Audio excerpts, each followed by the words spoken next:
Well, good morning. I think I have the technology figured out. Having been gone from doing this for 3 weeks, it's a little bit rusty and all the little steps. So welcome and warm greetings. So we're about to do a meditation, and what's often not associated with meditation is ethics, is ethical integrity. But the two are very closely connected, but maybe they don't have to be consciously connected. But the connection is that when we sit down to meditate, there's all kinds of unethical things we're going to refrain from doing.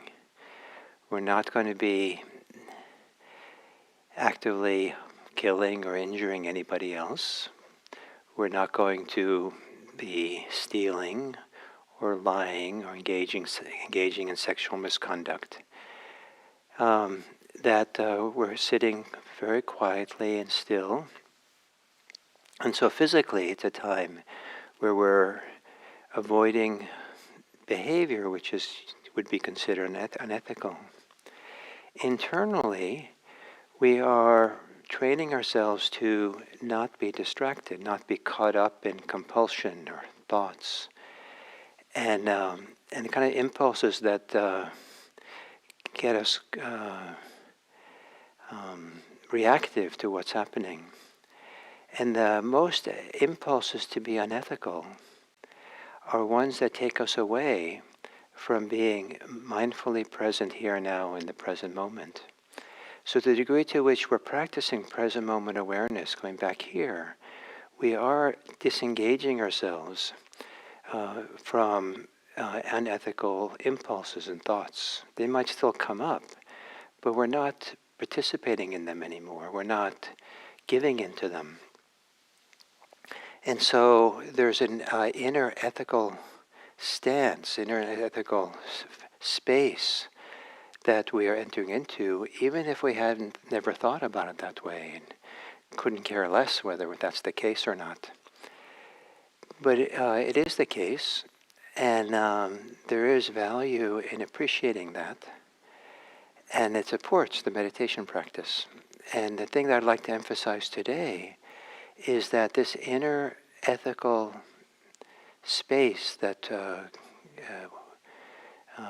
arises in meditation, it is something beautiful.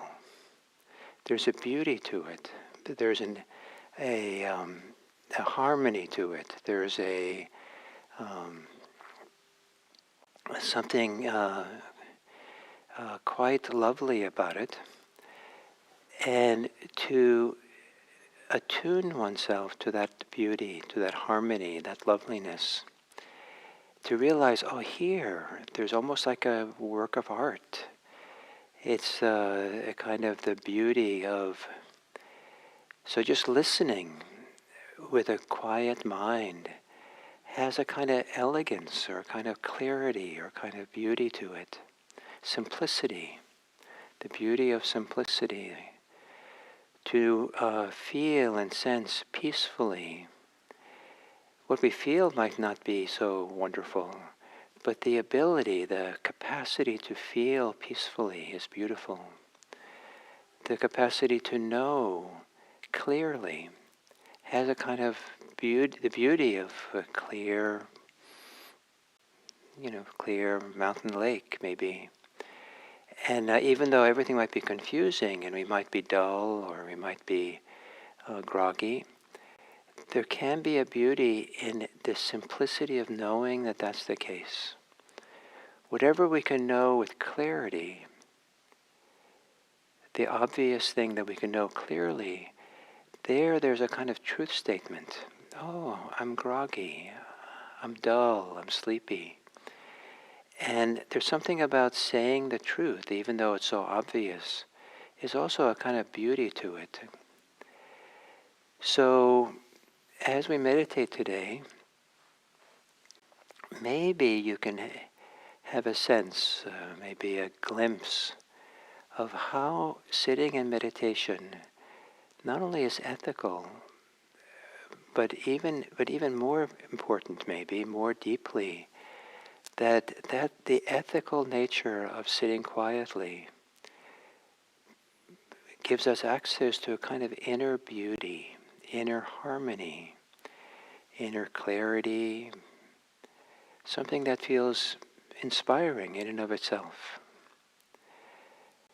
Something that we're happy to gaze upon, like we would gaze upon a beautiful object or a beautiful painting. So to assume a meditation posture,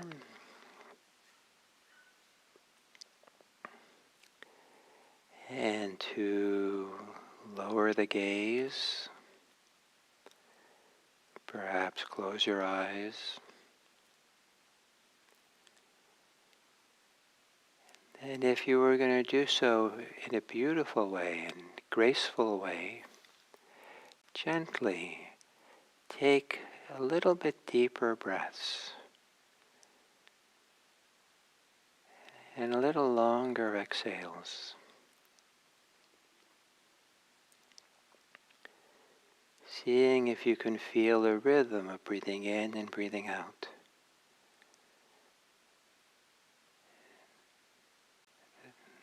That feels harmonious or feels graceful.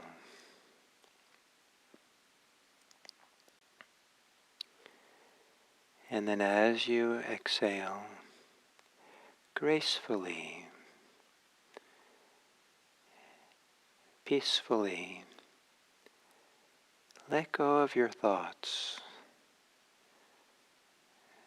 Loosen up the grip of thinking.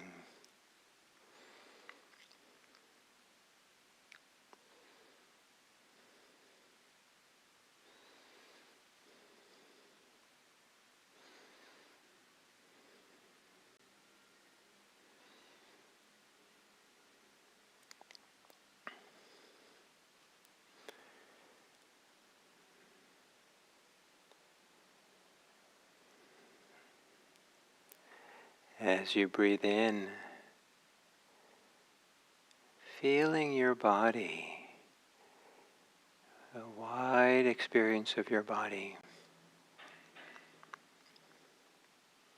Relaxing the body as you exhale.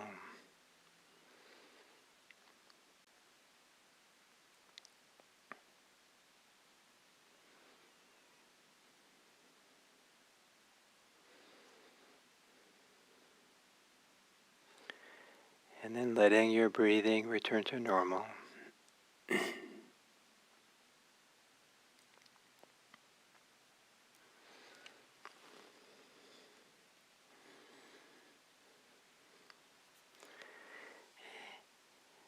And then be aware of your breathing in whatever way is most obvious.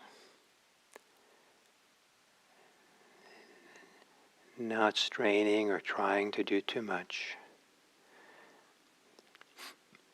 Aware of how the breathing appears on its own in your body, into your awareness.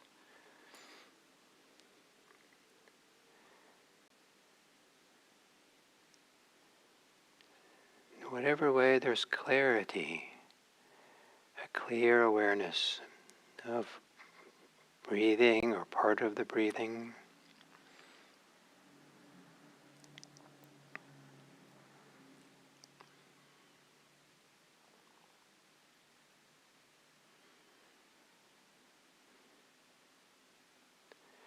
And maybe beginning to get a sense of that there's beauty here in the knowing, in being aware.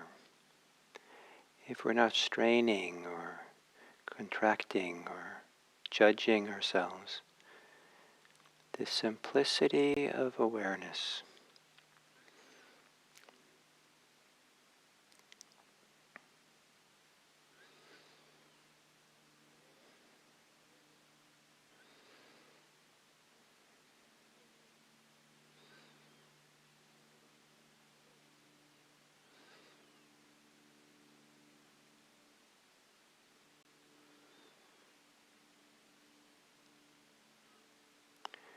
And even if part of you feels agitated,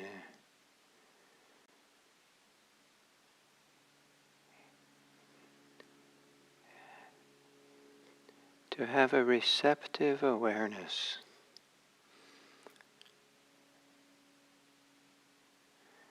of how you are, where you give yourself permission to be as you are, so that the receptive awareness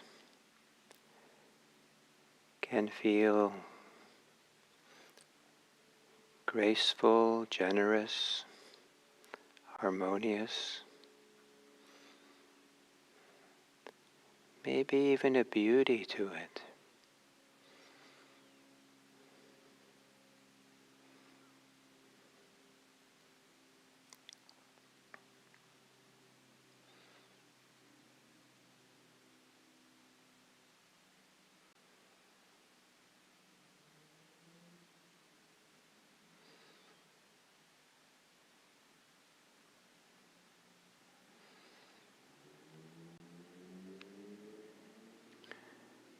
Centering yourself on the body breathing.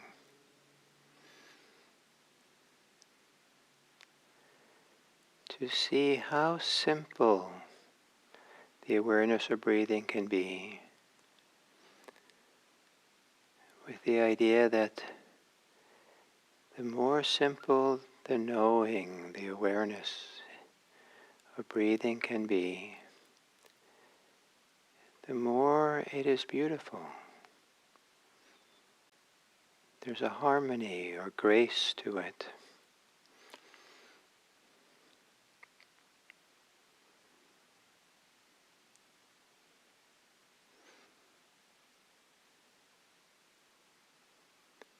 And then staying with the rhythm of breathing by being attuned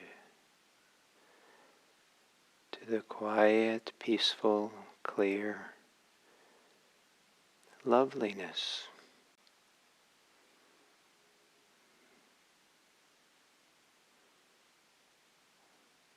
of being receptive to in-breaths and out-breaths.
beyond whatever way you're distracted, below your thinking, deeper inside than any judgment you can have.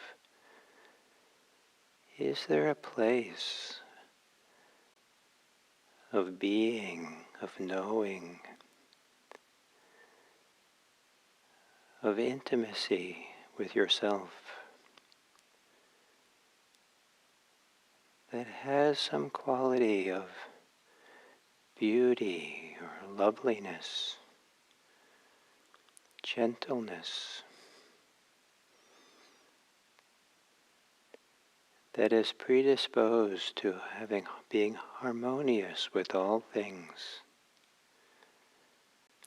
a harmonious knowing.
Whatever is not beautiful within you in this practice is just a small piece of the whole.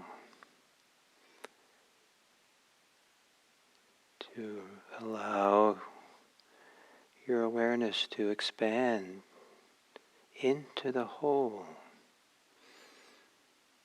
wide and open, deep and still.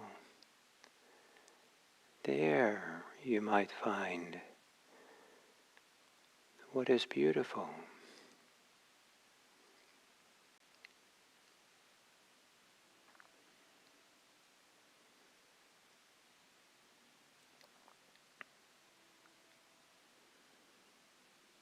The beauty of being open to the whole, all of what's happening, without picking up anything, reacting to anything.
And then coming to the end of this sitting,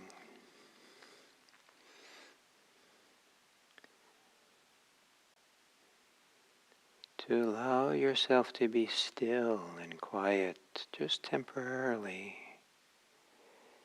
and gaze upon the world kindly.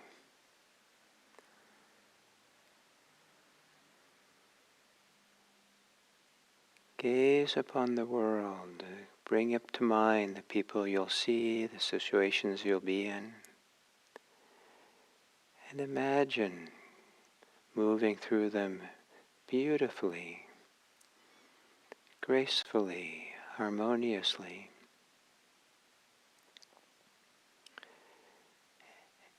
And how do you have to show up? How is it with the support of mindfulness you can move through your day beautifully? A beauty which is simultaneously ethical, simultaneously avoiding causing harm, and a beauty which is nourishing and wholesome.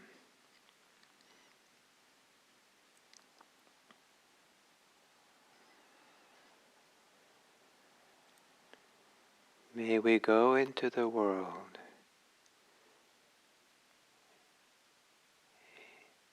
with the sense of beautiful ethics, ethical beauty, so that we support others to feel safe. They feel no threat from us. May all beings be safe. May all beings be unthreatened. May all beings be able to relax into themselves.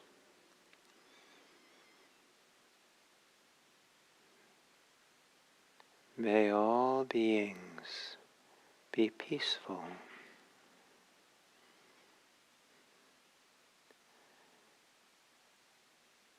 And may all beings be free of whatever interferes, covers over their own beauty. May all beings know that they are beautiful.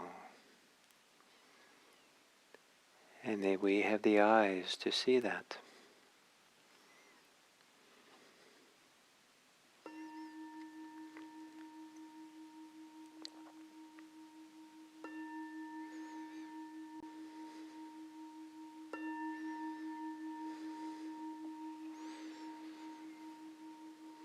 Thank you.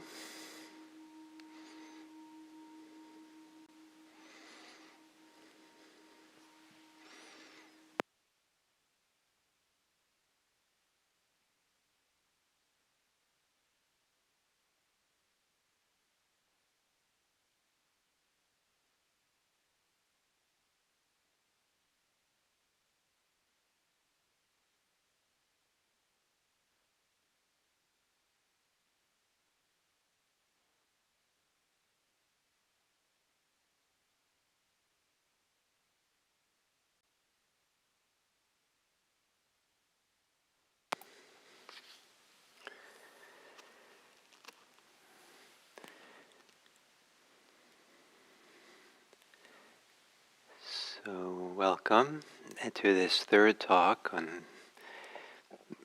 Introduction to Buddhist Ethics, or the foundations for Buddhist ethics, and bringing together the topics of the first 2 days, that of non-harming and wholesomeness. Those two coming together, living in us, point to or evoke beauty, a kind of inner beauty or an ethical beauty. And that one of the reasons to be ethical in Buddhism is not because of some, ethical strictures and commandments or righteousness or sense of, that purity, maybe, depending how you mean what we mean by purity. But rather to be ethical because we're inspired to stay close to a feeling, a sense, an understanding of our own inner harmony, beauty. What is beautiful within us is not harmed, is not covered over by living an ethical life. And that we can feel that when we do something out of hate or greed, or if we lie or want to cause harm to someone else, it's we lose touch with this beautiful, wonderful capacity within, a wonderful possibility within of feeling our own loveliness, our own goodness.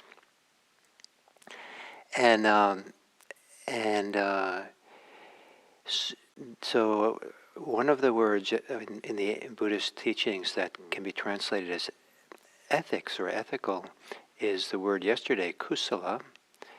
And today, the word that also can mean ethics is a word that some of you know, it's kalyana. And we know it through the expression kalyana mitta, often translated as good spiritual friend. However, the word kalyana, its first meaning in all kinds of ancient dictionaries and modern dictionaries is that it means beauty, beautiful. It also means, the dictionaries say it can mean excellence, and sometimes it means good. But good is a little bit kind of cheapening something which is really spectacular and wonderful. And and and often in the ancient Buddhist teachings, the beauty or the excellence that's being pointed to is ethical in nature. That a good spiritual friend is someone who knows how to live a life of non-harming, knows how to live a life that is wholesome and spreads that wholesomeness wherever they go, and inspires others, inspires us in our practice to do the same. And so rather than calling a good spiritual friend, we can call Kalyanamitta the beautiful friend.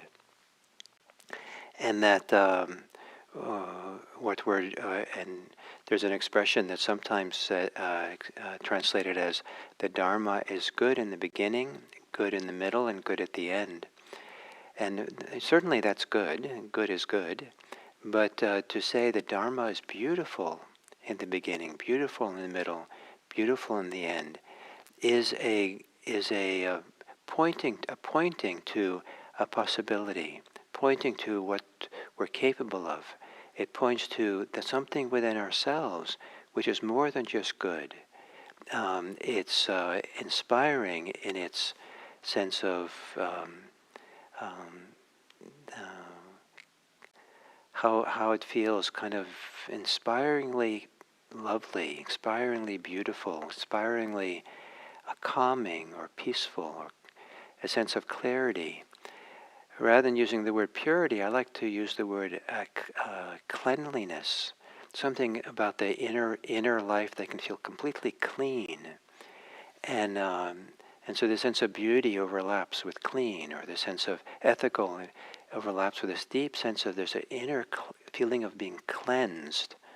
That why would you harm, why would you sully that inner feeling of being cleaned by doing something which is unethical? So it's not being ethical because of rules. It's being ethical because there's an inner reference point of something really good and nice that we don't want to harm, we don't want to cover over, we don't want to lose touch with. And now I've known people whose dedication to truth is not just an idea or a commitment. I felt it in their whole being, that these people are completely incapable of lying. There's a commitment to truth that has been quite inspiring for me to see. I've known people who I have a deep trust in them because of how strongly it comes through them that these are ethical people. These are people who are not going to do anything that's going to harm others, not intentionally at least. And so to be with them,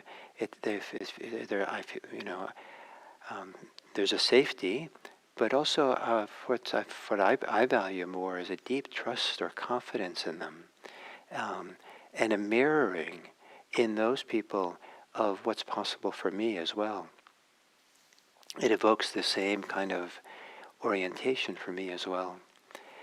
And so one of the foundations for Buddhist ethics then is kalyana, a kind of inner excellence, an inner beauty, an inner goodness, an inner, you have some choice about what word you want to use to translate kalyana, but it does speak to something within us that's inspiring, something that's worth maintaining or staying close to, something that's worth within us to be inspired by. And one of the things that I tried to say yesterday about wholesomeness is that we don't want to be a little bit careful to assume that there's something inside that is the thing which is beautiful or wonderful, that's separate from how we're aware of whatever's happening, how we're relating to whatever's happening. And there is maybe some element of choice here, that we choose to be present, to be attentive, to be mindful of whatever's going on in a way that is not harming ourselves, in a way that is nourishing for us, wholesome making for us, that we're aware in a way that the beauty is in how we know, how we're aware.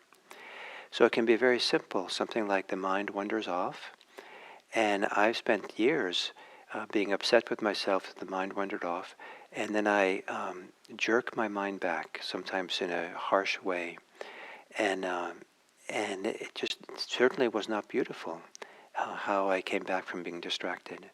And slowly over time, I've learned how to uh, notice that I'm distracted, and then knowing that, not being in a hurry to judge or criticize, but make space to feel that, to know that. That feels good. It feels wholesome to just know it in a simple, clear way. And then if I'm going to come back to my breathing, to begin with my breathing again in a way that just feels nice to do. It's part of the meditation. It's part of the spiritual life, the manner in which I come back to my breathing. So it almost doesn't even matter if I make it back to my breathing. Just the movement itself of the mind, the opening up of the mind, the switching to receptivity in the mind, just feels so nice. There's no harshness, there's no demand, there's no disappointment, no aversion to anything. It just feels so nice just to keep coming back and being here. And so how I relate to wandering off is where part of that loveliness is, the kalyana is, how I can be my own good spiritual friend, or my own beautiful friend, or my own good friend. Here, come back, be here in a nice way. So it's easy to judge ourselves for that who we are is something wrong with us, or inadequate, or not good enough, or something, and have a global view that that's the case. And so then it's hard to find something inspiring within us that we feel is beautiful and lovely and satisfying, where we feel a sense of harmony or goodness. And so, but if that's the case, then maybe you can find it in how you know that. You know it kindly, you know it with compassion, that you know it with clarity. And in the very clarity of knowing something, there's some beauty. Sometimes mindfulness has a lot to do with truth-telling, that we're telling ourselves the truth of what's happening in the moment. So if I'm being self-critical, then the truth would be that, here we have self-criticism going on. And there's something about the clarity of that truth-telling that frees us from believing that that's who we are, or it creates a different context for recognizing what feels good in the truth-telling itself. And this ability to say the truth is, whether it's we directly see it that way or not, is a characteristic of mindfulness. That is the continual act of being with the truth of the moment, the continual act of seeing it, feeling it, recognize it. And in doing so, there's something quite lovely and beautiful and profound about this ability to tell ourselves the truth. And so one of the important sources of Buddhist ethics is appreciating something valuable about ourselves, some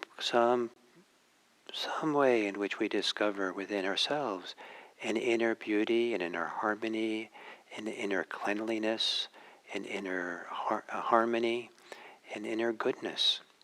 And that is where the motivation to live a life comes. Living a life of beauty, living beautifully, rather than living a life of clutter and hurry and wanting and reacting. And it is a life that requires giving a little extra time to everything.